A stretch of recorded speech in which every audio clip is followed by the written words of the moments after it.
Hello বন্ধুরা, good morning. কেমন আছো সবাই? আশা করি ভালো আছো, সুস্থ আছো। আমিও তো ভালো আছি। আজকে তোমাদের সাথে আমি একটা জিনিস শেয়ার করবো।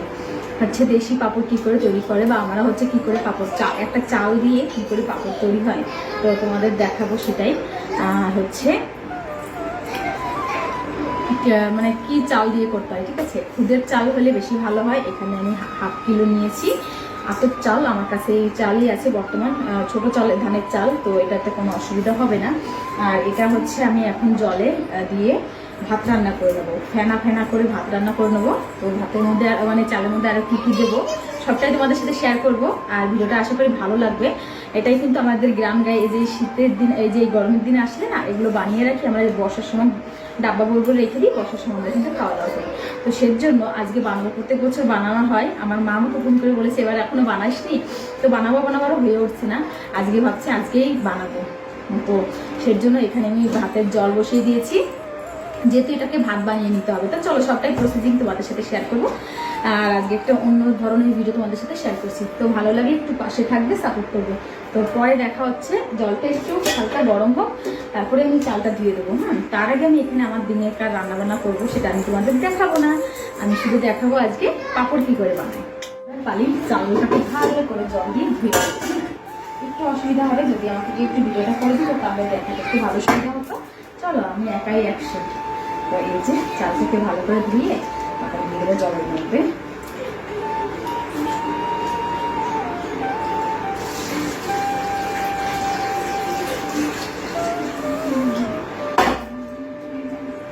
আজকে হাফ কিলো চালের করবো, আবার আর একদিন যেমন কি কালকে আবার করবো। একদিনে করে পারবো না, যার জন্য দুদিন ধরে করতে হবে আমাকে।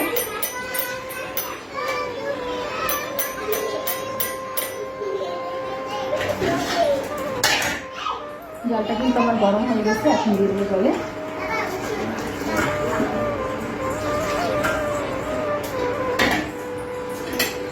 আতপ চাল ঘন ঘন লাগতে হবে, না হলে কিন্তু তলায় লেগে যাবে। আর আমি কি করবো এখন জানো, আমি লবণটা দিয়ে দেবো ভাতের মধ্যে। কেননা আমার পরে আবার মনে থাকবে না, তারপরে লবণ দিতেই ভুলে যাবো, যেটা মেন দরকার। আমার আবার মনে কম থাকে, যার জন্য আমি কিন্তু এখনই লবণ দিয়েছি। তোমরা যদি চাও চালটা ফুটে এগুলো দিতে পারো।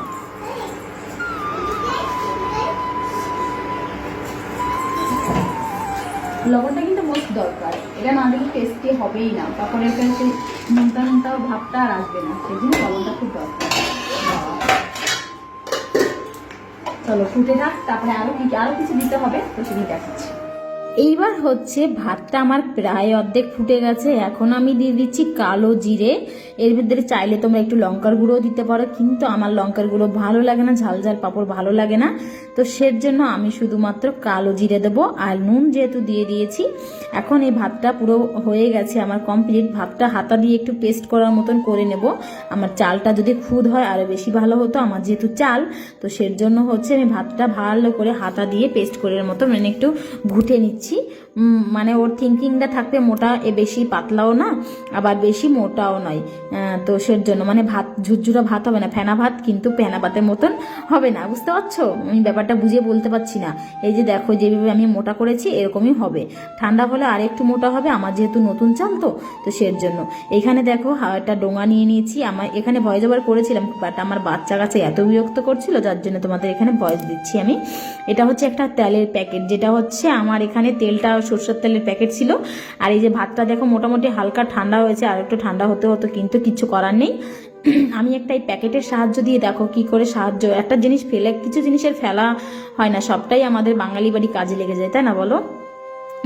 তো সেজন্য এই প্যাকেটটার মুখটা আমি একটু কেটে নিচ্ছি, কেননা এটার মধ্যে ভাতটা ঢুকাতে হবে। আর তারপরে হচ্ছে এই যে দেখো প্যাকেটটার মুখটা কাটা হয়ে গেছে, এটা কিন্তু আমি ভাতটা ঢুকাবো বলে কেটে নিয়েছি। এখন এটা পাঁপড়ের আকারে বানাতে হলে আমাকে কিন্তু এই প্যাকেটটার এই যে কোনাটা একটুখানি কিন্তু কেটে ফেলতে হবে। এটা হলে কিন্তু এই কোনা থেকে সুন্দর করে ভাতটা বেরিয়ে যাবে। তো এই প্রসেসিংয়ে কিন্তু আমি এই তেলের প্যাকেটটার সাহায্যেই কিন্তু পাঁপড়টা তৈরি করব। বুঝতে পারছো? একটা তেলের প্যাকেট আর হচ্ছে কিছুটা চাল দিয়ে যে এত সুন্দর মুচমুচে মুড়মুড়া পাঁপড় হয়, এটা তোমরা কিন্তু ঘরে ট্রাই করতে পারো। অনেকেই জানে, আবার কিন্তু অনেকে জানো না। এগুলো কিন্তু গ্রামগাঁয়ে মানুষ খুব ভালো জানে। আগেরকার দিনে তো এত কিনে কেটে খেত না, নিজে ঘরে তৈরি করেই জিনিস খেত। এখন যে যত রকমের ভ্যারাইটিস বেরিয়ে গেছে কিনা জিনিস, তো এটা হচ্ছে, আমি কিন্তু একটা সাদা কাপড়, একদম নতুন কাপড় একটা ছিল আমার কাছে। এটা হচ্ছে আমার আম্মার শাড়ি, মানে আমার ঠাকুমা শাশুড়ির শাড়ি। আমার ঠাকুমা মারা গেছে আজ থেকে অনেক বছর হয়ে গেছে। সেই শাড়িটা আমি তুলে রেখেছি, একদম নতুন যত্ন করে তুলে রেখেছি। যাই হোক, এই শাড়িটা আজকে আমার কামে লাগছে। আম্মা আশীর্বাদ করো যাতে শাড়িটাই আমি মানে পাপড়টা ভালো করে তুলতে পারি। যাই হোক, ভাতটা না অনেকটা গরম ছিল, যে চালটা রান্না করেছি প্রচুর গরম। সেই জন্য আমি কি করছি, একটা গামছা দিয়ে এরকম ধরে ধরে চিপছিলাম, মানে হাতে আমার সৎ ছিল না, এত গরম ছিল। সেই জন্য যাই হোক, এবার গামছা দিয়ে দিতে গেলে দেখছি যে আবার পারছি না, তো এত প্রবলেমে পড়েছিলাম। কিন্তু তোমরা যদি ভাতটাকে ঠান্ডা করে নাও, সকাল সকাল রান্না করে নিতে হবে। আমি যেহেতু একটু বেলা হয়ে গেছিলো, তো সের জন্য হচ্ছে আমার একটু অসুবিধা হয়েছে। দেখো না, গরমের জন্য দিতে পারছি না। আমি এরকম লম্বা টান টান টান টান করে দিয়ে দেবো, গোল গোল করে দেবো, মানে যে যেমন আকারে দিয়ে খেতে ভালোবাসো সেভাবে খেতে পারো। আর আমি একটা কথা বলবো কি জানো, একটু মোটা করে দেবে। মোটা করে দিলে কি হয় জানো, পাঁপড়টা যখন এটা তো শুকিয়ে যাবে, শুকিয়ে যাওয়ার সময় উঠানোর সময় অতটা অসুবিধা হবে না। আর পাতলা করে দিলে কি হবে জানো, ও শুকায়ে একদম কাপড়ের সাথে লেগে থাকবে, উঠাতে কিন্তু অনেকটা অসুবিধা হবে। তো যাই হোক, আমি কিন্তু পরে তোমাদের দেখাবো, হ্যাঁ, পাঁপড়টা ভেজেও খাইয়ে দেখাবো তোমাদের কেমন হয়েছে কি হয়েছে। আমি যেমন মনে হচ্ছে তেমনভাবে দিচ্ছি, যে যেরকম শেপটা পছন্দ করো সে কিন্তু সেইভাবেই দিতে পারো। আমি একটা একটা করে করে কিন্তু এখনো দুপুরে রান্না করছি আর দিচ্ছি। এটা হচ্ছে সকালবেলা ঘুম থেকে উঠে যদি সকাল সকাল দিতে পারতে, দিনের দিন শুকিয়ে যাবে। এখন গরমের চাপ তো। আর এটা কিন্তু আজকে থেকে বানাই না, এটা আমরা ছোটবেলা থেকে দেখছি আমার মাকে বানাতো প্রত্যেক বছর। আমি বিয়ের পর একবার এসে বানিয়েছি, তারপরে আর বানানো হয় না। তো মা বললো, কিরে এবার বানিয়েছিস পাঁপড়? আমি বললাম যে না মা, সববার তো তুমি কিছুটা পাঠিয়ে দাও, সেটাই আমরা খাই। বললো এবারে তো আর আসতে পারবি না, আর আমি বানাইছি, এইমাত্র বানাচ্ছি, তুইও বানা। তো আমাকে বললো, তো ভাবলাম যে বানাই। আমরা যখন মেয়ে থাকতে আমার মেজদি বড়দি আমি সব, যখন আমরা আমার মেজদি বড়দি সবাই বানাতাম আমরা একসাথে। সকালবেলা ঘুম থেকে উঠে আমাদের এটাই কাজ থাকতো। আমার মা এক হাঁড়ি ভাত রান্না করে দিত, মানে চালের পাঁপড় করার জন্য এক হাঁড়ি ভাত রান্না করে দিত। আমরা 3 বোন 3টে প্যাকেটে করে। আর আমাদের ওখানে না কাঠের যে খাটিয়াগুলো, তারপরে ফিতার যে খাটগুলো থাকে না, সেগুলো দিয়ে সেগুলোর উপরে কিন্তু সুন্দর করে এক একটা ধুতি লাচিয়ে তারপরে পাতে, তারপরে কিন্তু আমরা খুব সুন্দরভাবে কিন্তু দিতাম। আমাদের বড় বড় ডাব্বা ভরে ভরে রাখতাম বর্ষার দিনে। এগুলো কিন্তু মুচমুচে জিনিস, এগুলো মুচমুচা যে পাঁপড় ভাজিয়া খেতে পছন্দ করো তাদের জন্য কিন্তু অনেকটা ভালো জিনিস একটা। তো যাই হোক, এই করতে করতে আমি কিন্তু আমার এই পুরোটা প্যাক করে দেবো, ঠিক আছে? মানে এই ডোঙাটা আমার পুরো ভরে যাবে। আমি যতটুকু চাল রান্না করেছি, আমার কাছে আর একটা জিনিস ছিল না, হলে আমি 1 কিলো চাল দিতে পারতাম।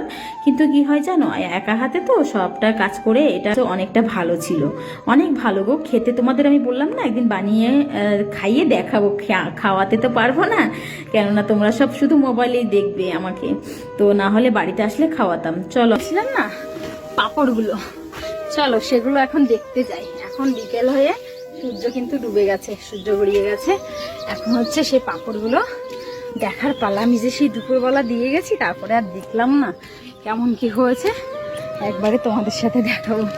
দেখো এবার কত সুন্দর দেখাচ্ছে, দেখেছো? এই যে কিন্তু অনেকটা শুকিয়েও গেছে, উপরের পাল্লাটা শুকিয়ে গেছে। এখন এটাকে কি করতে হবে জানো, এটার উপরে ঢাকনা দিয়ে রেখে দিতে হবে।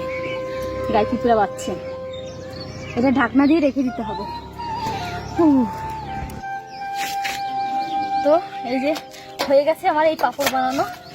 তো আমার এই পাঁপড় বানানোর ভিডিওটা তোমাদের কেমন লেগেছে, এটা কিন্তু আমি তোমাদের আবার আরও একটা ভিডিওতে দেখাবো ভেজে, হ্যাঁ, ভেজে খাইয়ে মানে দেখাবো যে কেমন হয় না হয়। আমি কিন্তু কতটা মোটা করে দিয়েছিলাম দেখতে পাচ্ছ, সেই মোটাটা এত চিকুন হয়ে গেছে, আরও শুকালে আরও চিকুন হয়ে যাবে। কিন্তু কি হবে জানো, এটা হচ্ছে তোমার ভাজলে আবার যেরকম দিয়েছিলাম না তেমনই কিন্তু হবে আর কি। যাই হোক, এখন এই যে শুকালে এই ইয়েগুলো ছাড়ে যাবে। আমি এখন একটু করবো, এই যে নিচে সে শাড়িটা দিয়েছি 2 পল্লা করে, এখন এই শাড়িটাকে বের করে ঢেকে রাখবো। তাহলে আমার কি হবে জানো, এটা আর বাড়ির নিচে নামাতে হবে না। আমি এটা সুন্দরভাবে ঢুকিয়ে চাপা দিয়ে ধুয়ে যাব, যাতে করে কালকে সকালবেলা এসে আমি আবার ঢাকনাটা তুলে দেবো। কালকে শুকায় যাবে, শুকানোর পরে অন্য আর এক পিঠ আর কি ইয়ে করবো, বুঝছো? এই যে হচ্ছে আমাদের গ্রামের মানুষের এইটা করেই কিন্তু খেত আগে। আমি তো আগে প্রচুর বানাতাম, এখন তো কম হয়েছে, মানে বিয়ের আগের কথা বলছি। এখন হচ্ছে বানানো হয় না, কাজের সূত্রের জন্য কিন্তু আগে প্রচুর বানাতাম, তো সেই জন্য এই যে শাড়িটা দিয়ে ভালো করে ঢেকে রেখে দেবো। আর এই ভিডিওটা জানি না তোমাদের কতটা উপকারে লাগবে, কে কতটা বানিয়ে খাবে সেটাও জানি না। যদি একটুও ভালো লাগে তাহলে একটু লাইক করে দিও। হ্যাঁ চলো, সবাই কিন্তু ভালো থাকো। আর আজকে আমি পাঁপড় বানানোর ভিডিওটা তোমাদের কেমন হয়েছে জানাবে, বারবার করে বলছি।